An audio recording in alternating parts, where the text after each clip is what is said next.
Super. BS.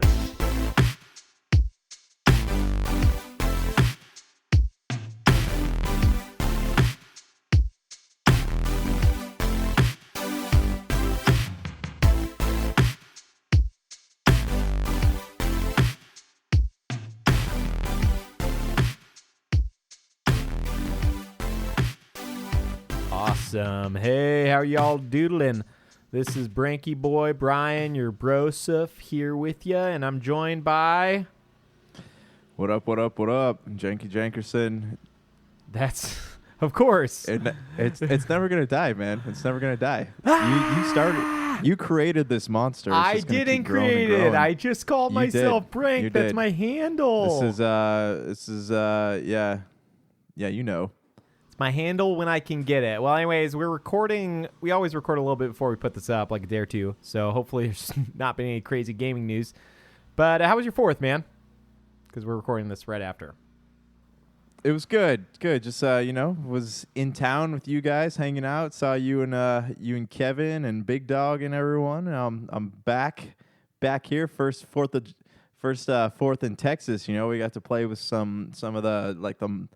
I was in Texas the 4th of July night. We got to play with some of the mortars and bottle rockets and all that stuff you can't get in California, which was fun. Okay. Is it just because everything's so spread out? Is that why they're just not really concerned? Because, it's unlikely to catch no stuff. Concern. And there's 2 competing fireworks stands right up the street from us. So it's been fun, man. We got to play with some things, you know. Okay. How's yours, though? It was good. I actually spent most of the day playing Last of Us Part 2.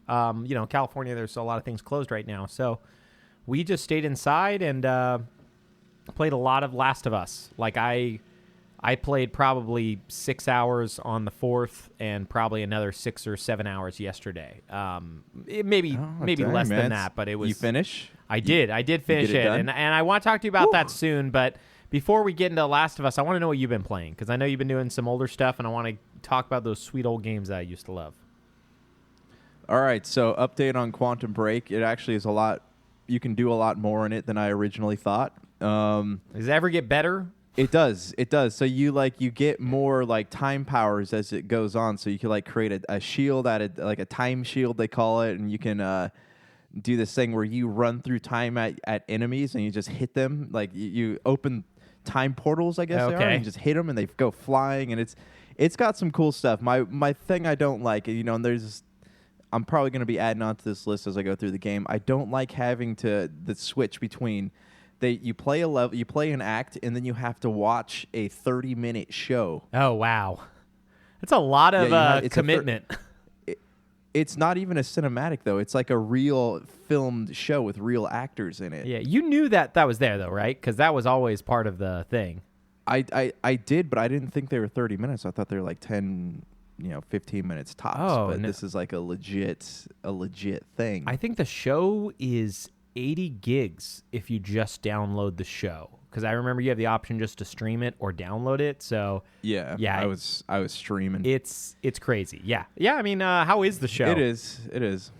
It's if you tried to watch it without playing the game, it's not something you could just put up on Netflix and watch and get into. But if you tried watching it, if you watch it with the game, it makes sense. But you tried watching without it, wouldn't really make any sense. But it also is. It's not. I don't know. It's like watching. Was it 24? Was that show with Kiefer Sutherland? Yeah, it's 24. Yeah. It's just that's what it feels like, And it's just. It's. I don't know. I'm not interested in it. I don't want to watch them, but I got story OCD, so I just keep watching them. Yeah, it's crazy. I think it's a really cool undertaking that they did that. But as somebody who really struggles to watch TV, period, trying to watch 30-minute episodes in between game chapters just doesn't sound appealing at all. I haven't even got through the new Watchmen show, and I really like that world, and I've heard the show's great. I just don't care about TV for the most part, unless it's comedies or really short form. Yeah, same. If I'm already committed to something, if I'm like Westworld, for example, I will watch it, but it's very rare that I will seek out new shows to watch. Yeah, I'm kind of the same way. We turned on Perry Mason on HBO just the other day because we have HBO Max right now, and It was interesting for sure. I just don't care is what I realized. So we watched one episode and I don't see ever watching the second. Like, maybe some weird future I could imagine it, but I don't know, man. There's too much TV. I know it sounds like a weird complaint, but it's like I feel like there's just too much. Not. There's too much TV, too many streaming services. Yeah, it's to the point where it's like I'd rather watch stuff I know because I don't want to get committed to another 26 hours of something. Especially for people like us who like video games, it makes it extra strange to be like, oh, hey, I can choose to do this one medium. The only right. Yeah, and the only difference for me is, my wife will watch TV with me or movies. She won't play games. But it's just like I'd rather sit for a 2-hour movie than like get involved in a show that may be 26 hours, especially if it doesn't pay off, or it's not very interesting. Well, at the beginning. and it's tough with shows too because you never know when you're going to get committed to something and then they cancel it. Yeah, like I will probably sit down and watch that DC thing they're talking about just because it's so big. The Justice League TV show or whatever.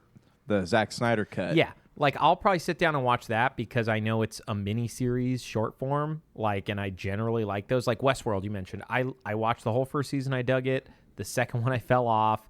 I tried turning on the third one, and even though it was, cool visually, I didn't care enough, so I shut it off after about half. Yeah, well, the Zack Snyder cut, that is the movie Justice League, but it's just extended and it's longer and broken up. I think they said into 4 or 5 episodes. Yeah, it's supposed to be 6 hours, I want to say, which, man, yeah.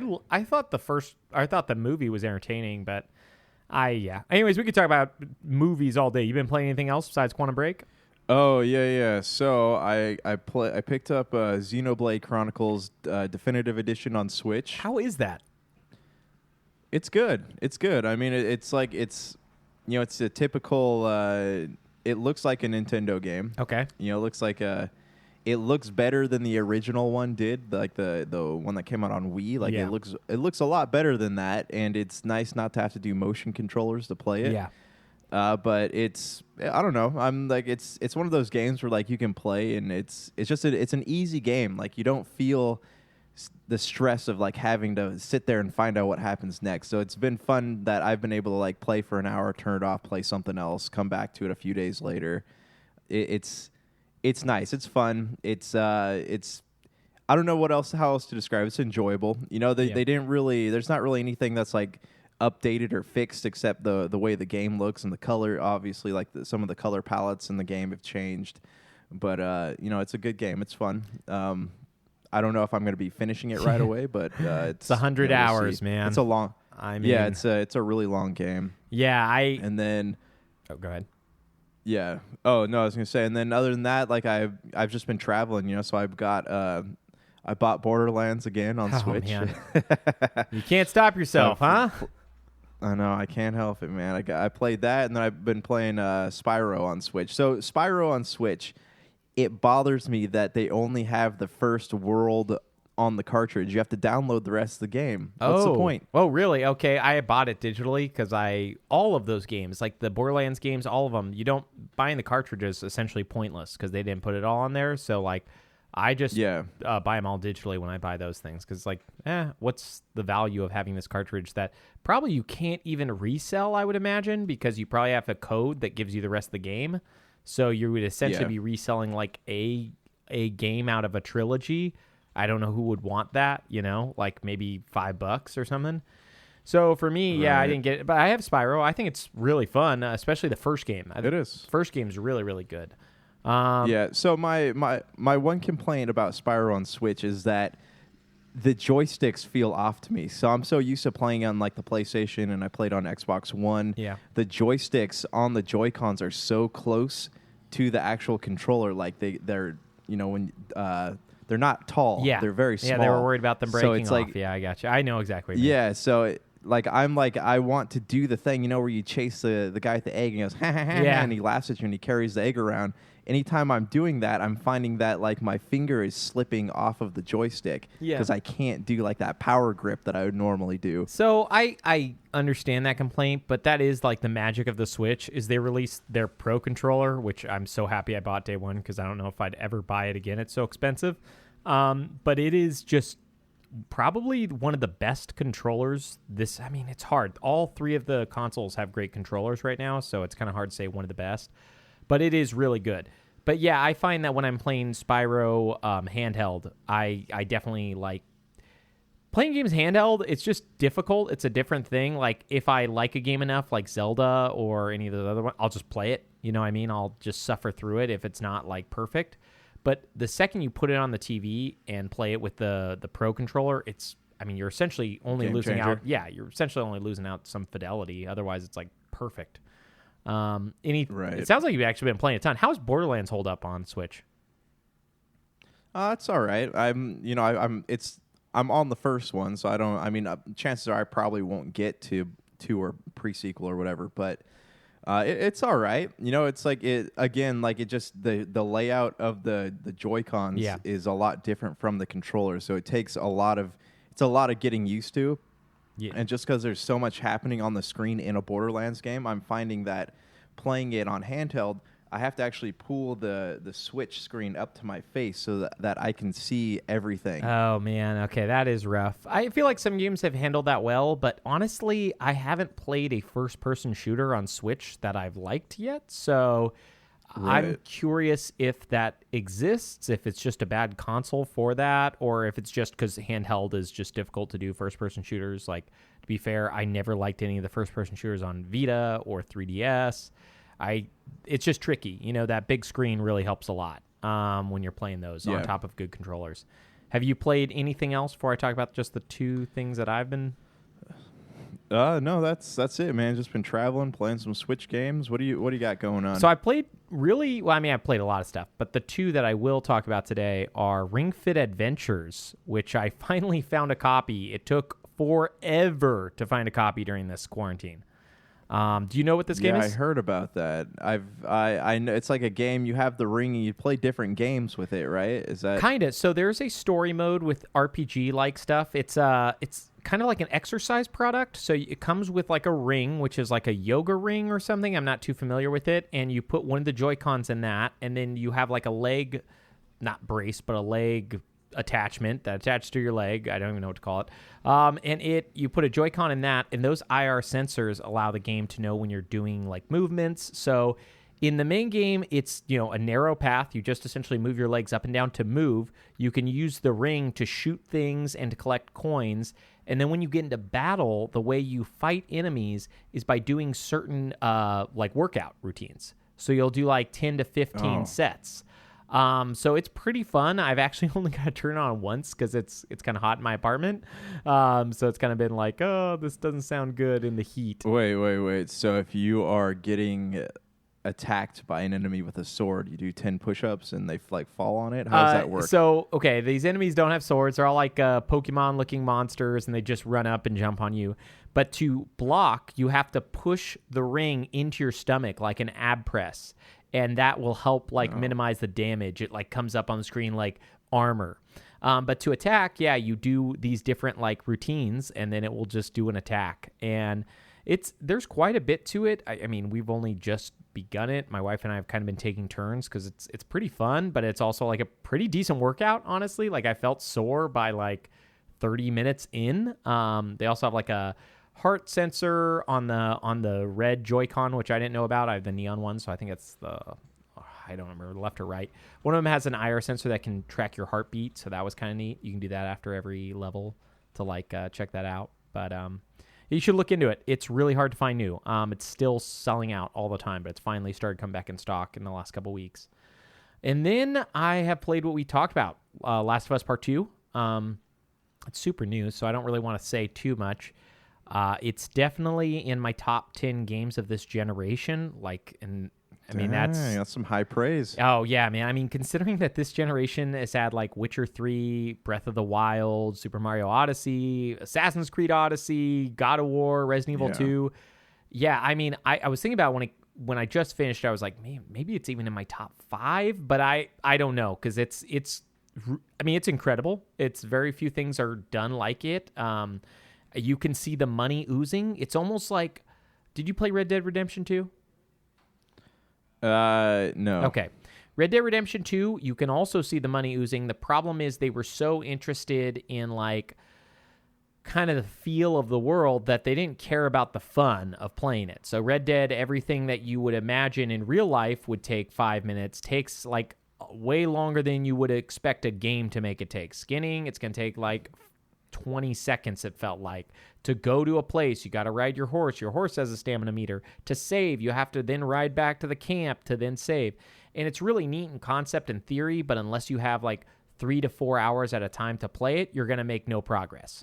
So Last of Us Part 2, on the other hand, does pretty much the same thing, but just shortens everything to the point where it's like, oh, okay, like you're going to craft. That will take like 3 seconds. And yeah, in real life it would take longer than that, but whatever, it's a video game. But all of the story bits, they kept like fairly realistic. Obviously there's a lot of parts where you're like, hey, this person would be dead.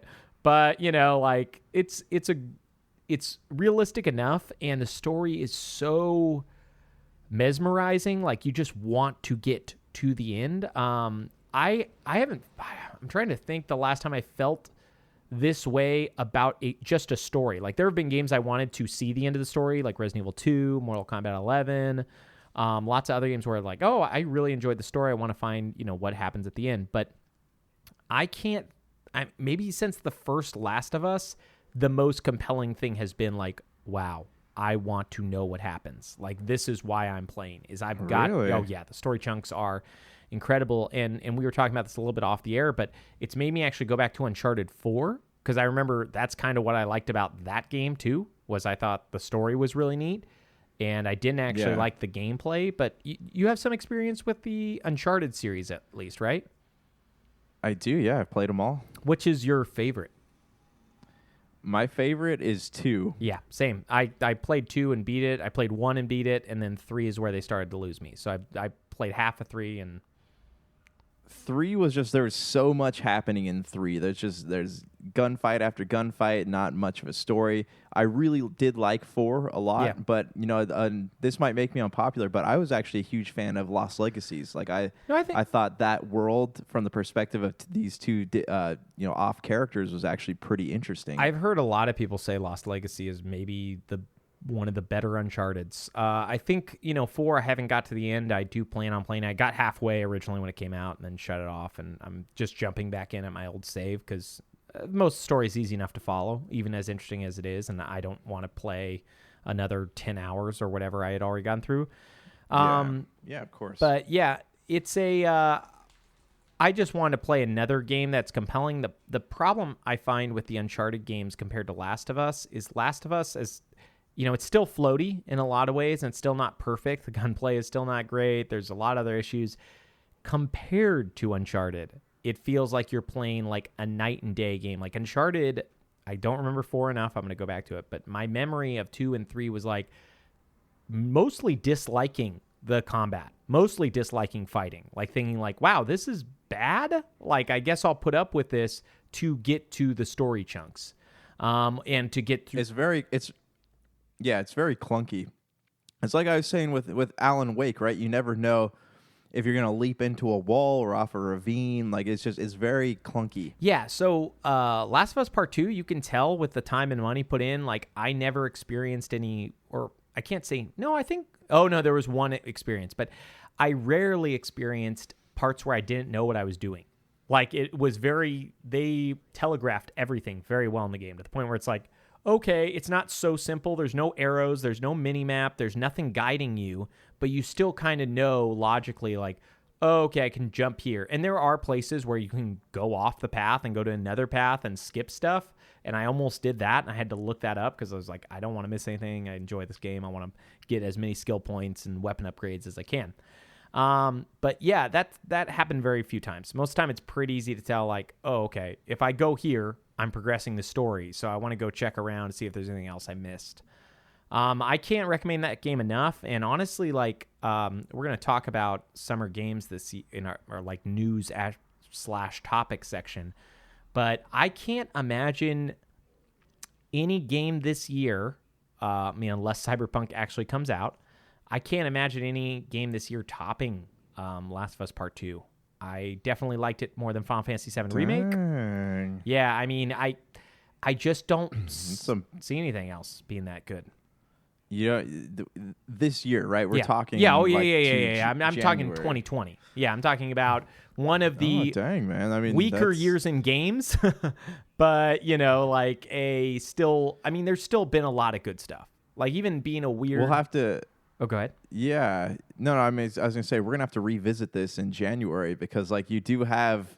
We'll see what Microsoft announces, but you do have Ghost of Tsushima, you have Cyberpunk, you have Halo, possible Halo Infinite. Like, there's. I want to revisit that statement in January. Yeah, I mean, we'll see if it holds up when it's been like 6 months and I've played a bunch of other stuff. But yeah, for right now, and the original Last of Us was like my second favorite PS3 game, so I wouldn't be surprised if this stays pretty high up.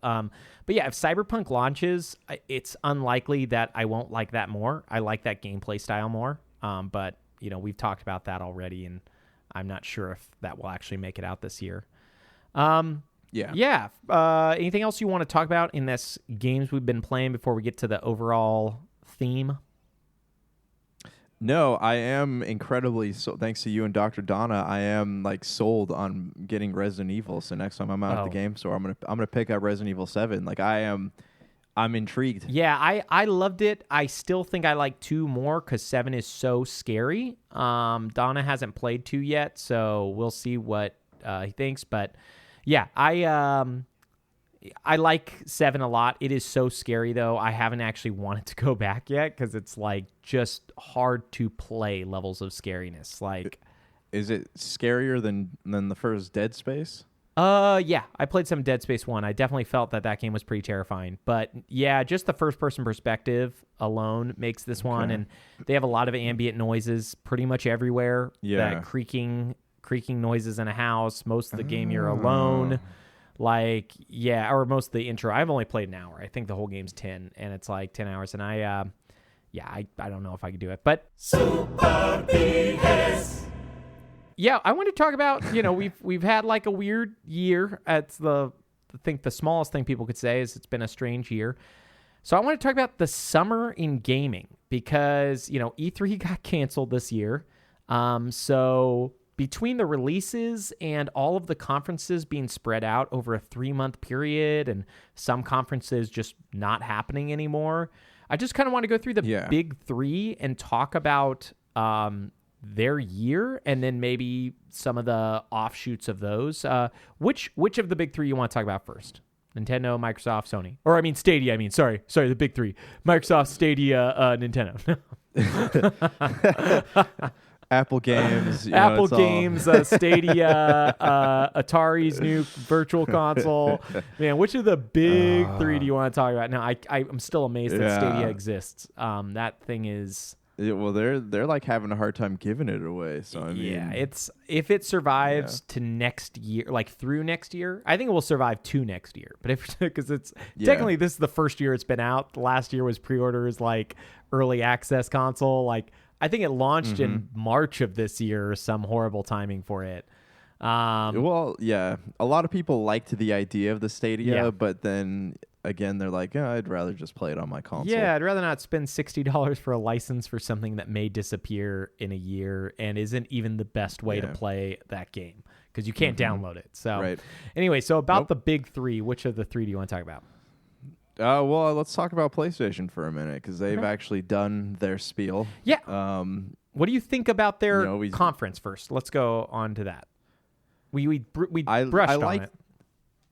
Yeah, no, I mean, I enjoyed it. I just there's a few things I want to play, but not anything that really just like stoked that fire inside, And like this might just be me being the anti PlayStation fanboy, but I mean, there's just really nothing there that I was excited about. New Horizon game, the new Square game looks pretty cool. But there wasn't anything I really walked away from going like, oh, I just am so beyond stoked for that. I didn't get that feeling. How did you feel though? I definitely echo those sentiments. I think my biggest problem, because I was excited for quite a few of those games, but I've kind of learned my lesson about Sony products is they didn't date any of those things for the most part. I think the only thing that I remember off the top of my head that has like a date is the Spider-Man Miles Morales thing, which is supposed to be kind of like a standalone expansion, and that's holiday 2020. They're not even guaranteeing that to launch with the system. So for me, like, Yeah. Well, go ahead. I was gonna say that's supposed to be like a Lost Legacies thing, right? Because I'm looking at the development time, and there's no way it's going to be as big as the first Spider-Man game. There's a good chance it's going to literally take place in the same city, even maybe slightly altered, and it will be a different story. And honestly, I'm fine with that. I enjoyed the Spider-Man game quite a bit. But we're talking. We don't know the price yet, but we're talking potentially low end 500, high end 600 for this thing. Like it's very unlikely to come in at under 500. Just because, the quote from Jim Ryan, the president of Sony, was that they wanted people to aspire to own this console. I've never aspired to own something that's that's a video game before. What was the PlayStation 3? Like, if you 600. got it was 600, right? Yeah. If you got the 60, there's like a 60 gig and a 30 gig or 20 gig. What was? I can't. There's two versions came out. Yeah, I can't remember if the cheap one was 600 or the expensive one was 600, but I just remember 600 being the big price tag. Maybe it was 600 and 500. Some of me remembers as high as 600 and 700, but that could be bad memory. You know what I mean? That could just be me forgetting stuff. Nonetheless, like, that price point mixed with the fact that a lot of this stuff isn't coming, like Horizon, they said they're hoping to ship in 2021. They finally said that later, not during the conference. So that means they're not even sure they'll make it in 2021, which means it's not going to be a first half of the year. So, you get a PlayStation 5, you play Spider-Man, you probably get a upgraded Last of Us Part 2, Ghost of Tsushima. What else are you going to be playing that you can't play on, say, if you bought an Xbox Series X, because the rest of the stuff's third party. And I know there's some... Yeah, Oh, go ahead. Yeah, and they never but they console exclusives, right? The cool trailers we saw, like, they're probably not going to be exclusive to that console, right? Like your Resident Evil and stuff like that. Won't be exclusive. They did do the annoying thing that a lot of people got angry at Microsoft 4 years ago. They did pay for timed exclusives, Deathloop and oh my goodness, there was one other one. Those are both timed exclusives, so they will not be coming to Xbox Series X this fall. Just so that there's more games on PlayStation, but. Yeah, Deathloop could be really cool. The trailer made it seem pretty interesting. I don't love roguelikes. Like, we've talked about that a lot here. Like, they're okay at times, but I don't love games that have no progression, like no constant progression. If you sit there and you play it and you fail, like, maybe you get a level up or whatever, but at some point those games get rough. And that mixed with like the ability for another player character to come antagonize you and kill you, just that doesn't add up in my mind to like oh man, I can't wait to play a game where I'm going to be harassed by someone at all times potentially, and then have to restart from scratch to do these same hits, or potentially at the very end get shot and lose. So we'll see how it actually plays out. And I like Arcane. Like, I loved Prey. We talked about that, 3 years ago whenever it came out. Like, Prey was great. So I'm not like against them, but I don't know about that, and I can't honestly remember what the other timed exclusive was. I remember thinking, oh, that game's also coming to Xbox. But I just can't remember off the top of my head. But yeah, the New Horizon looked incredible. If that would have been a launch title, like, I think they would have really sold me on the PlayStation 5, and I'm sure I'll own. Oh yeah, for sure. Yeah, I'm sure I'll own one at some point. But consoles also drop price pretty quick. So like, I made the mistake of buying an Xbox One right when it came out at $500. And I had a buddy. Yeah, I did too. Yeah, I had a buddy who bought one in March for $350 with Titanfall, and brand new. And it's like, I kind of kicked myself. That was 5 months later, and he got $150 off. So I think I'm going to be a lot more cautious in the future about buying these consoles right off the bat. Unless, Xbox I probably won't buy right off the bat either. But we'll talk more about that in Microsoft. I want to talk to you about they're also one of the only big three that is releasing like quite a few of their big titles this summer. Like, Last of Us Part 2 just came out. Ghost of Tsushima is coming out, and I think that looks pretty incredible. I don't know if you're interested in playing it or not. Oh yeah, it looks amazing. Yeah, and they're also one of the only companies releasing like big titles this year. I haven't, on the Xbox there hasn't really been anything pushed out this year that's of any note. They had some early stuff, Ori and the Will of the Wisps, Gear Tactics, Bleeding Edge. I mean, they released stuff, but I feel like this summer has been a specific like drought that we haven't seen in a long time. I think a lot of it's due to the pandemic and due to the working from home and all that jazz. But I definitely, it is strange. I feel like weird thing like, I don't really play my PlayStation that often, but because Sony promised these games like 5 years ago, in the case of Last of Us Part 2 or whatever, I now have games to play this summer because they've been in development for forever. But yeah, so I'm really excited for Ghost of Tsushima. I think it's going to be a blast. I don't know if it's going to be the best game of the year or anything, but it's going to be good. Who do you want to talk about next? It looked Microsoft. I was going to say Ghost of Tsushima looks beautiful, but let's hit Nintendo next. Okay. You had some thoughts on that. Obviously they have not made any announcements yet. So what's going on in your head right now? Yeah. So somebody brought this up on another podcast I was listening to, and I didn't even think about this, but they haven't really done a real direct, I think, since like September of last year. So it's been quite a bit of time.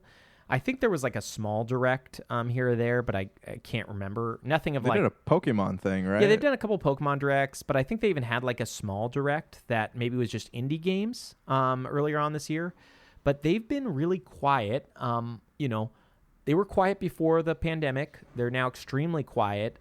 They were on like an amazing, like hype, unrealistic, almost a game a month for like big games a month. I mean, not just, obviously indies and stuff. Almost a game a month for about 2 to 3 years they were pulling off. As every other month they would have like a miss.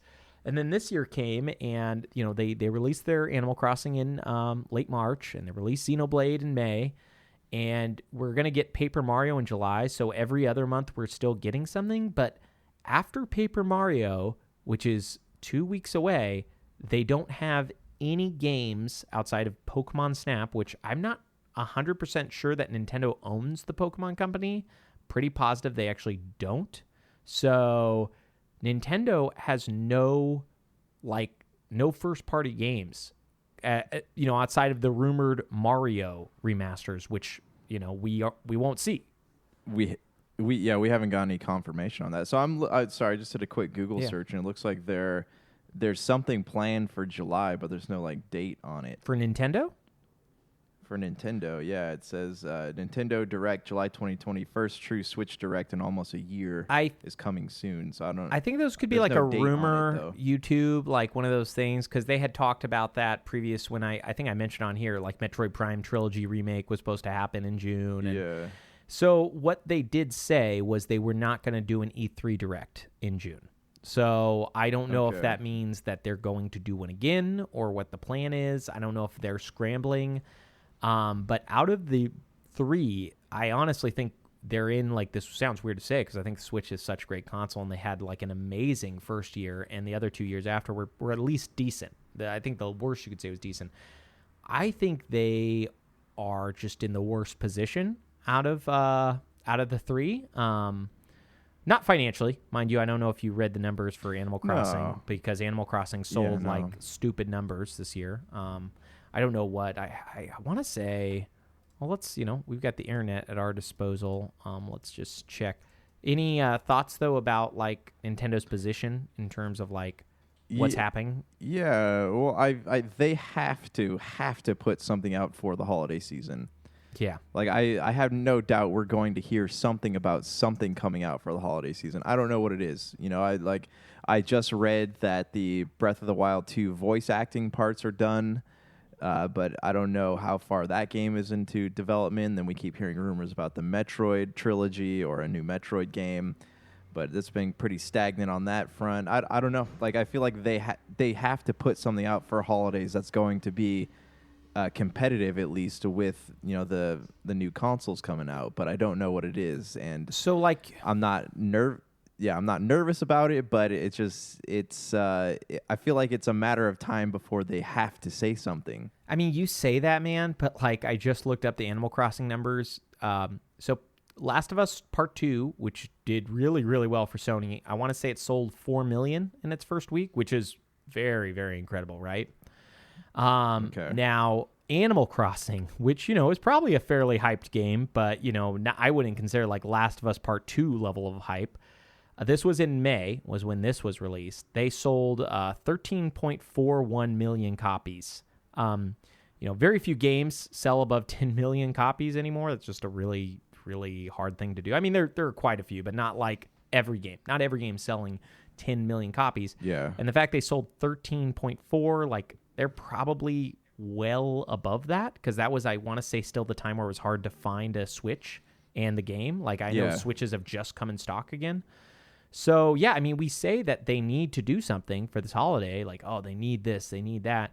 But, I mean, do they? I wouldn't be surprised if they made more profit this year than either of the other two companies. They've been constantly sold out. Their games constantly are selling out. All their games always are sold for $60 unless you're really, really lucky and get $10 or $15 off one of them. Like, yeah, I mean, I agree. They don't have to do anything, but it would not feel like a holiday if they did not have something coming out, And I think that if they were to be pushing these Mario remasters out like that for holidays, that would be fine, It seems weird to me and like almost unheard of that they would not have something coming out in November or December. I mean, believe me, man, I totally agree with you. I think they should have something, and I think a lot of their fan base would love for them to have something. I just think, kind of like the attitude Sony had for many years, they just don't need to, and because of what's going on, Japan has like a really weird, it sounds like really weird work lifestyle over there, and it sounds like there's a lot of expectation from the employees, and they keep people working in the building for the reason that they can monitor them. That's what I've gathered just from what I've read from Konami, and Konami's not maybe the best example, but what I gathered, they're very big on being there, watching their employees, making sure they work.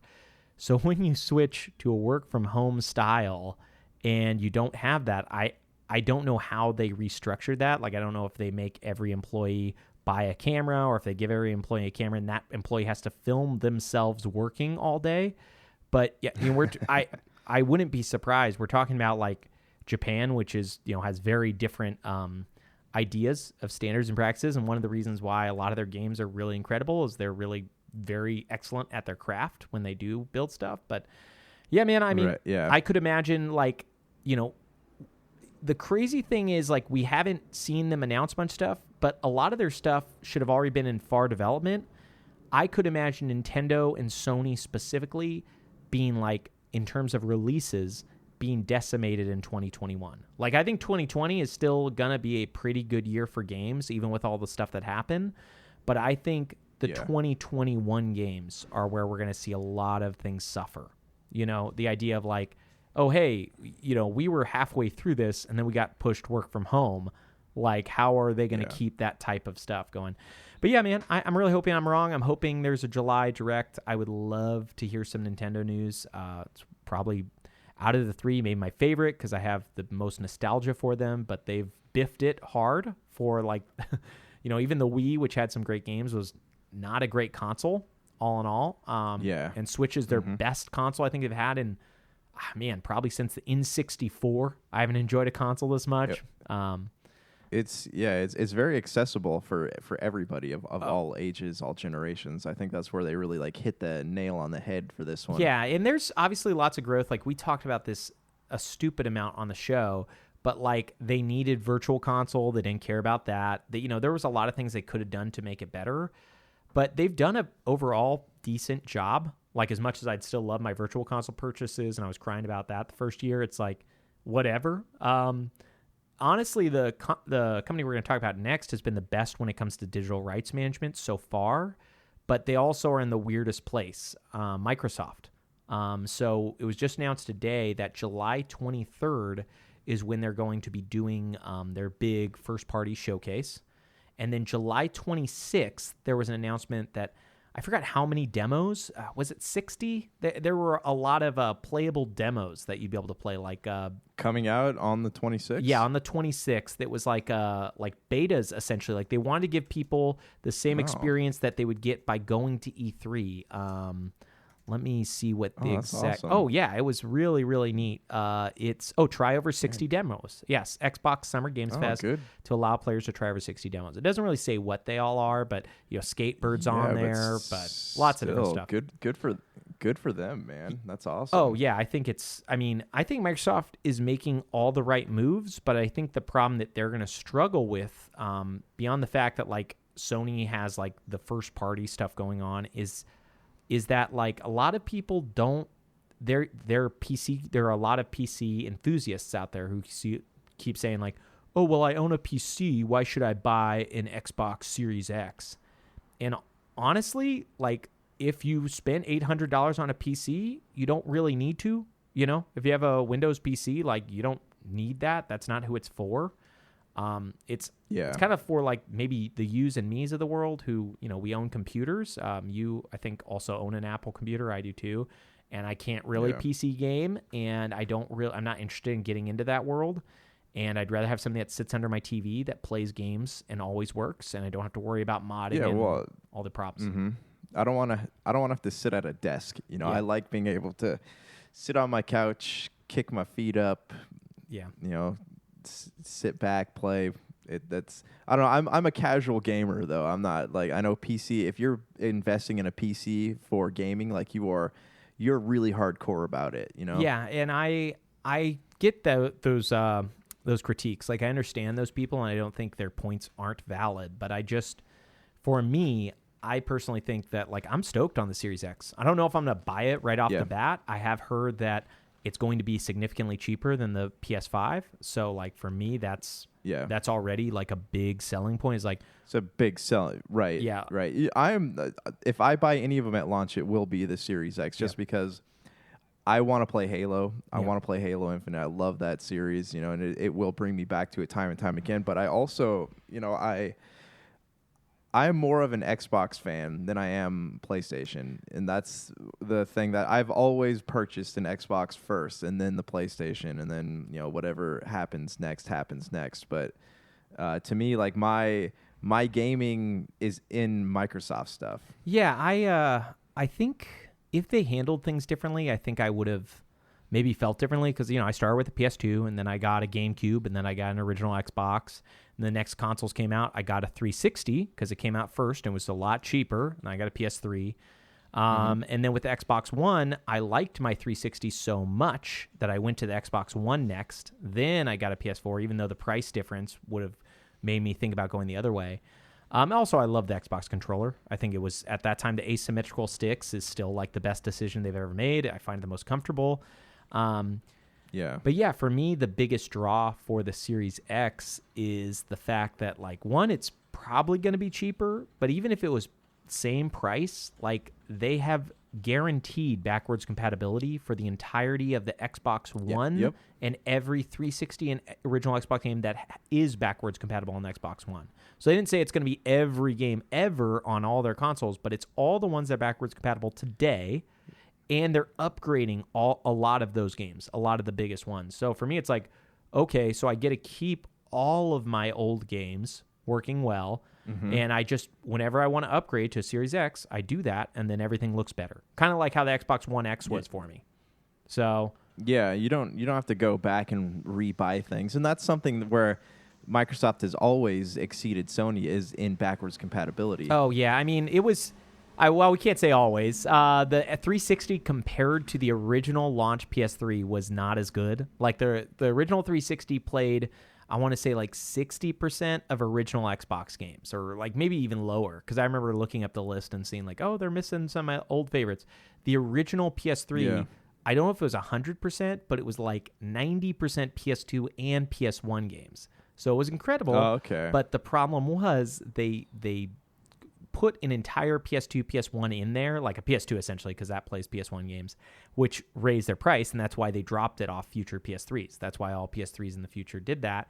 Yeah. And their current president, Jim Ryan, has in the past mentioned, and I think we talked about this on Super BS, he hates old games for the most part. He thinks they're pointless because they don't look nice. My guess is, kind of like most video game execs, he probably has a different executive history and probably doesn't really care about games all that. there is a chance Right. he was like, a programmer who became a this, who became a that, who became a this. And on the other hand, we are dealing with Phil Spencer, who's now like the head of Microsoft Games, and he was a video game programmer, or at least developer. I don't know what he did on that side. So like he does have that type of experience. Yeah. So yeah, man. And like I said, I could be wrong about Jim Ryan. If the 40 people who listen to this say differently, then find our email. I can't remember. It's superbscast@gmail.com and let us know or find us. But Brank Broderson. Yeah, Brank Broderson. At, Gmail. But yeah, I'm not like trying to put down Sony. I feel like they've made a lot of big mistakes this generation. That honestly, for me, like they didn't want to do crossplay, which I get because they were in the leadership. They didn't want to do a lot of like really nice consumer facing things. So yeah, I'm way more excited about Xbox. I can't wait for the July 23rd showcase. I will watch that. Yeah, anything else that you have like feeling about Microsoft for this summer or? I just I would want to ask you what would be your hope for launch titles. Obviously we're getting Halo Infinite, but do you have anything? What are you predicting is going to be part of the launch titles? Maybe another Forza? Yeah, my thought is, and I have a feeling it's going to be these three. I could be wrong, but I would be very surprised if it was not these three at least. I think it will be Halo, I think it will be the new Forza, and I think it will be the new Fable. I'm almost positive that those three are going to be their big marquee games. Do you a lot of misdirection with Fable going on? Yeah. Now. They're trying to hide it. They're doing kind of a bad job, but they're trying to hide it. Yeah, it's probably gonna be announced July 23rd. But yeah, man, do you remember? I think it was 3 or 4 years ago. They had a year where they released Rise of the Tomb Raider, Halo 5, Forza, and some other thing. Maybe it was Gears 4 at the time. I remember it was like 4 games. They had like this rotating thing. It was the 4 pictures. That was probably in this generation their best year of gaming. It was like 2015 or 20. I think it was 2015. I'm almost positive. I think we're going to see another one of those this year. They've obviously had some great years beyond that. They had the year where they released Cuphead and stuff. But I think a lot of Xbox kind of realized that they lost this generation pretty early on by like 2015, 2016. And kind of like Nintendo did with the Wii U, I think they've been holding back and they're trying to release a really, really phenomenal console this year. Yeah, man. I mean, I am. I'm hopeful, but I want to see. I want to see this conference. I'm excited about it. I'm excited about these demos. I feel more like hype than I did. Thinking about what's to come with PlayStation. Yes, and I think because we've already seen what's to come is I think a big problem too. We know what they have. Xbox, we don't. All we saw was their third party. It looked semi-interesting, but I think this is the real show. But yeah, man, like I'm very optimistic. This has been a kind of a bad summer for them, like a lot of others. But like I said, I think they're holding back. I think they are waiting for just to drop this crazy thing. And more likely than not, unless they change their tune, all this stuff's going to be on Games Pass. That's the craziest thing. Yeah. Like games that I would have normally spent $240 or, we didn't even talk about this on this episode, but games are more likely than not going to raise $10 more this coming console. Like we talked about that last time, games are too cheap. Well, the rumor is the new NBA 2K21 is $70 for the standard edition. So there's talks that this is the generation where they raise the cost, right? Or raise the price. So like this would have been like probably $300 worth of stuff I'm interested in that I paid $1 for, like probably $80 total for 3 years of this stuff. Like it's crazy to me. You know what I mean? And even when my subscription runs out, I'll probably pay the $15 a month most of the time, at least, if not when every big game comes out, because they've done such a good job with that Games Pass service. Yeah. And I mean, I'm curious, like, if Games Pass, the price will stay the same, or if we'll have to get a different membership. But I don't think they're. I'm sure they'll talk about all that. I don't think they're going to raise the membership. I think $15 they're going to hold at, even with the game price going up. Because what I see as more likely being the case is the gold, the thing that we used to pay for, will probably just go away. I think they'll probably try to make multiplayer free. And then just all you're paying for is this one thing. I could be wrong. Like, I could keep that service around gold. But I think 15 is where they hold just because they see Netflix and how well they've done. I think the only way you see higher than 15 is when all the streaming services go to 20. And then that's when it's like, okay, yeah. But even at 20, it would still be so phenomenal. I've already played so many games that I would have probably spent hundreds of dollars at this point. Ori, Outer Worlds, all the indie things I've been interested in, Gears 5, like tons of stuff. And it's like, yeah. I would have either not bought some of those. I mean, none of those, but like I wouldn't have bought Sea of Thieves or whatever. Or I would have just, got them up for like $5 on sale. And this way they got, my subscription instead to play them brand new. Yeah. But yeah, man, anything. So I'm excited, man. I'm excited. Yeah, me too. I think, like I said, I think this year's still going to be really good. I'm a little bit concerned about next year. Last thing I want to remark on is I guess the Ubisoft event is on July 13th. So hopefully, let's see what date it's the 6th. Maybe we can record a little bit later next week if it's on the 13th and we can talk about it. If it is the 13th, maybe I could be wrong about the day. But, if it's near when we record, which we've been recording on Mondays, we'll see how that lasts. And we try to put this up on Wednesdays. Maybe we'll try to hold off and talk about that. But anything else you want to add for this week? That's it, man. I mean, obviously, EA's not going to be pushing out anything exciting this coming year. What are you talking about, man? They use the word skate. Isn't that enough to make everybody want to... What? Not as much as Tony Hawk, man. Yeah, oh man, I actually can't wait for Tony Hawk. That's I just hope it's good. I just hope it's good. Oh, I love that game. Yeah, I'm excited. Well, I'll talk to you soon, my bro chef. Peace. Late. Oh, yeah.